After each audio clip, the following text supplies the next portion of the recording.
नमस्कार मित्रांनो, मी प्रिया आणि माझ्या युट्यूब चॅनलवरती तुम्हा सर्वांचं खूप स्वागत आहे।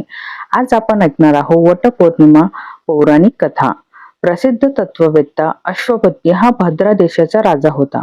त्याला बालसुख मिळाले नाही यासाठी त्यांनी 18 वर्ष कठोर तपश्चर्या केली। त्यानंतर सावित्री देवींनी कन्यादानाचे वरदान दिले। त्यामुळे जन्म घेतल्यानंतर मुलीचे नाव सावित्री ठेवण्यात आले। मुलगी मोठी झाली, ती खूप रूपवान होती। योग्य वर न मिळाल्याने राजा दुःखी असायचा। राजाने स्वतः मुलीला वर शोधायला पाठवले। जंगलात तिला सत्यवान भेटला। द्युमत्य सेनाचा मुलगा सत्यवान हा तिचा पती म्हणून स्वीकारला गेला। ही घटना कळल्यानंतर नारद ऋषींनी अश्वपतींना सत्यवानाच्या अल्पायुष्याबद्दल सांगितले। आई वडिलांनी खूप समजावले, पण सावित्री तिच्या धर्मापासून हटली नाही। ज्याच्या जिद्दीपुढे राजाला नतमस्तक व्हावे लागले। सावित्री आणि सत्यवान यांचा विवाह झाला। सत्यवान अत्यंत सद्गुणी, धर्मनिष्ठ आणि बलवान होता।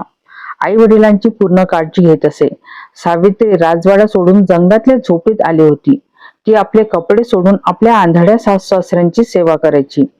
सत्यवानाच्या मृत्यूचा दिवस जवळ आला। नारदांनी सावित्रीला सत्यवानाच्या मृत्यूचा दिवस आधीच सांगितला होता। जसजशी वेळ जवळ येऊ लागली तशी सावित्री अधीर होऊ लागली। तिने 3 दिवस आधीच उपवास सुरू केला। नारद मुनींच्या सांगण्यावरून पितरांची पूजा केली।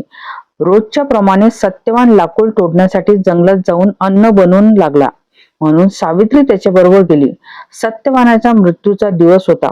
सत्यवान लाकूड तोडण्यासाठी झाडावर चढला, पण चक्कर आल्याने तो खाली पडला। सावित्रीने आपल्या मांडीवर नवऱ्याचे डोके ठेवून त्याला मिठी मारायला सुरुवात केली। तेव्हा यमराज येताना दिसले, ज्याने सत्यवानाचा जीव घ्यायला सुरुवात केली। सावित्री ही यमराजाच्या मागे लागली। त्याने खूप नकार दिला, पण सावित्री म्हणाली, माझा नवरा जिथे जातो तिथे मला जायलाच हवं। वारंवार नकार देऊनही सावित्री मागे पुढे चालत राहिली। सावित्रीची निष्ठा आणि पतीची भक्ती पाहून यमाने तिला 3 वरदान दिले। एक वर म्हणून सावित्रीच्या आंधळ्या सासू-सासऱ्यांना डोळे दिले। दुसरे वर म्हणून तिला हरवलेले राज्य दिले। तिसरे वरदान म्हणून सावित्रीने संतान प्राप्तीचे वर मागितले। कोणताही विचार न करता यम प्रसन्न झाला आणि अस्तु म्हणाला। वचनबद्ध यमराज पुढे सरकू लागला। सावित्री म्हणाली की भगवंता, मी एक सद्गुणी पत्नी आहे आणि तू मला संतान होण्यासाठी वरदान दिले आहे। हे ऐकून यमराजाला सत्यवानाचा प्राण परत करावे लागले। सावित्री त्याच वटवृक्षाजवळ आली जिथे तिच्या पतीचा मृतदेह पडला होता। सत्यवान जिवंत झाला, आई वडिलांना दिव्य प्रकाश मिळाला आणि त्यांचे राज्यही परत आले। अशा प्रकारे सावित्री सत्यवान दीर्घकाळ राज्याचे सुख उपभोगत राहिले। वटसावित्री व्रत पाळल्याने व ही कथा ऐकल्याने व्रत करणाऱ्यांच्या वैवाहिक जीवनातील सर्व संकटे दूर होतात।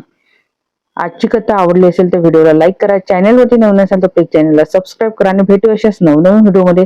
तोपर्यंत धन्यवाद।